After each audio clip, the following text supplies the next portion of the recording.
এবং হামিরদি এই দুইটি ইউনিয়ন নিয়ে সাম্প্রতিক সময়ে যে পরিবেশ তার প্রেক্ষিতে আমার কিছু বলবার ছিল বিধায় আজকে ভিডিও। প্রিয় বন্ধুরা, আপনারা জানেন যে নির্বাচন কমিশন সাম্প্রতিক সময়ে আমাদের দুইটি ইউনিয়নকে ফরিদপুর ৪ আসন থেকে অন্য নির্বাচনী এলাকার সাথে সংযুক্ত করেছে। তার প্রেক্ষিতে প্রথম থেকেই মানুষের এই সেন্টিমেন্টের সাথে আমরা একমত ছিলাম। আমাদের দল সারাক্ষণ মানুষের পাশে আছে, আমরা এই আন্দোলনের নেতৃত্ব দিয়েছি। ভাঙ্গার মানুষের সেন্টিমেন্ট, এই দুইটি ইউনিয়নকে কোনোভাবেই ভাঙ্গা থেকে বিচ্ছিন্ন করা যাবে না। আমরা তাদের এই দাবিকে রেসপেক্ট করি, অন্তরে ধারণ করি। নির্বাচন কমিশন কোন কারণে কোন প্রেক্ষিতে সেটা করেছে সেটা তারা বলতে পারবে। আমাদের যে বক্তব্য, যে মানুষের হৃদয়ের যে আবেগ আকুতি, মানুষের যে রক্তক্ষরণ, সেটাকে বাদ দিয়ে কোনো রাজনীতি বা সীমানা পুনর্নির্ধারণ হতে পারে না। আমি নির্বাচন কমিশন, সরকার, বিচার বিভাগ সকলের কাছে বিনীতভাবে অনুরোধ করছি যে আইন যদি মানুষের জন্য হয়ে থাকে, সংবিধান যদি মানুষের জন্য হয়ে থাকে, তাহলে মানুষের এই সেন্টিমেন্টের মূল্য দিতে হবে। আপনাদের সিদ্ধান্ত অতি দ্রুত পুনর্বিবেচনা করতে হবে। আমি দৃঢ়ভাবে আশাবাদী। এর জন্য আমি উচ্চ আদালতে গিয়েছি, আমরা রিট পিটিশন দায়ের করেছি এবং সেই রিট পিটিশনের প্রেক্ষিতে মহামান্য আদালত 10 দিনের সময় বেঁধে দিয়ে নির্বাচন কমিশনের প্রতি রুল জারি করেছে যে কেন এই দুই ইউনিয়নকে ফেরত দেওয়া হবে না। খুব শিগগিরই চূড়ান্ত শুনানি হবে এই প্রেক্ষাপটে, নির্বাচন কমিশন জবাব দেবার পরে। এর মধ্যে আমি সকলকে অনুরোধ করব যে আপনারা বিষয়টিকে ইতিবাচকভাবে দেখবেন। মানুষের সেন্টিমেন্ট, মানুষের আবেগ, মানুষের হৃদয়ের আকুতি এবং রক্তক্ষরণকে আপনারা মর্যাদা দেবেন। রাজনীতি যদি মানুষের জন্য হয়ে থাকে, নির্বাচন যদি মানুষের জন্য হয়ে থাকে, তাহলে অবশ্যই দুইটি ইউনিয়নকে ফেরত দিতে হবে। আমি খুব আশাবাদী যে আমরা উচ্চ আদালতেও প্রতিকার পাবো এবং নির্বাচন কমিশনও বিনয়ের সাথে তাদের এই সিদ্ধান্তকে পুনর্বিবেচনা করবেন।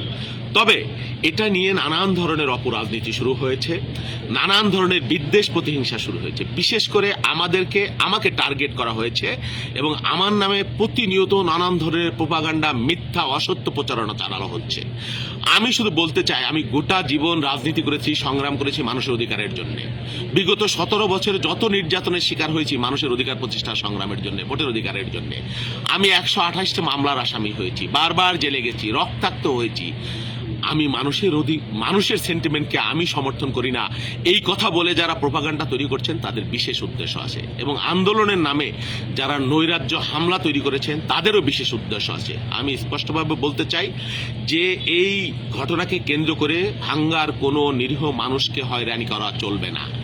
যদি কোনো মামলা বাণিজ্য বা নিরীহ মানুষকে হয়রানি করতে হয়, তাহলে আমি বুক পেতে দেবো, তাদের সামনে থাকবো। আমরা মানুষকে নিয়ে রাজনীতি করি, মানুষের সাথে রাজনীতি করি। আমার শেষ কথা, অনেকেই এখন বড় বড় কথা বলছেন। দেখেন, ভাঙ্গা একটি গুরুত্বপূর্ণ অঞ্চল।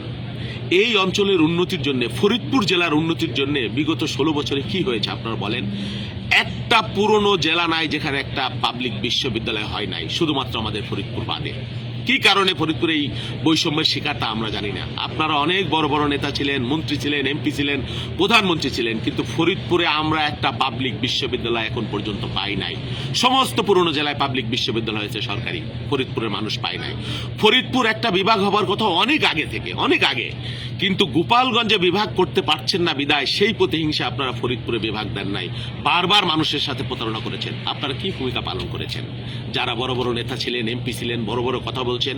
ফরিদপুর আমরা একটা সিটি কর্পোরেশনের দাবি বহু পুরনো, বারবার আপনারা প্রতিশ্রুতি দিয়েছেন। 16 বছর ক্ষমতায় ছিলেন, করেন নাই। আমরা যদি ক্ষমতায় যাই, আমরা দৃঢ়ভাবে বলতে চাই, কথার ফুলঝুরি না। ভাঙ্গার এই দুই ইউনিয়ন তো এখনই আমাদের সাথে আসতে হবে, আনবো আমরা, এটা আমাদের অঙ্গীকার। সাথে আরো কলেবর বৃদ্ধি করে ভাঙ্গাকে আমরা একটি স্বতন্ত্র জেলা হিসেবে আগামী দিনে চাই, ফরিদপুরকে আমরা বিভাগ হিসেবে চাই। এর জন্য যা যা করণীয় আমি করব, এটা আমাদের অঙ্গীকার। এবং ভাঙ্গা সদরপুর চর্বদূষণকে নিয়ে একটি বিশেষ অর্থনৈতিক অঞ্চল তৈরি করবার জন্য আমাদের কর্মপরিকল্পনা থাকবে এবং এর জন্য আমাদের যা যা করবার আমরা করব। সবাই ভালো থাকবেন। আসেন আমরা সকলের নিরাপত্তা, শান্তি, শৃঙ্খলা বজায় রাখি, রাজনীতি করি সুস্থ, শান্তি এবং স্বাভাবিকভাবে, মানুষকে বিপদে ফেলে না, উস্কানি দিয়ে না, নিজেরা নিরাপদে থেকে মানুষকে বিপদে ফেলার এই যে অপরাজনীতি, এই রাজনীতি বাদ দিয়ে আমরা ইতিবাচক রাজনীতি করি। সবাইকে ধন্যবাদ। আসসালামু আলাইকুম।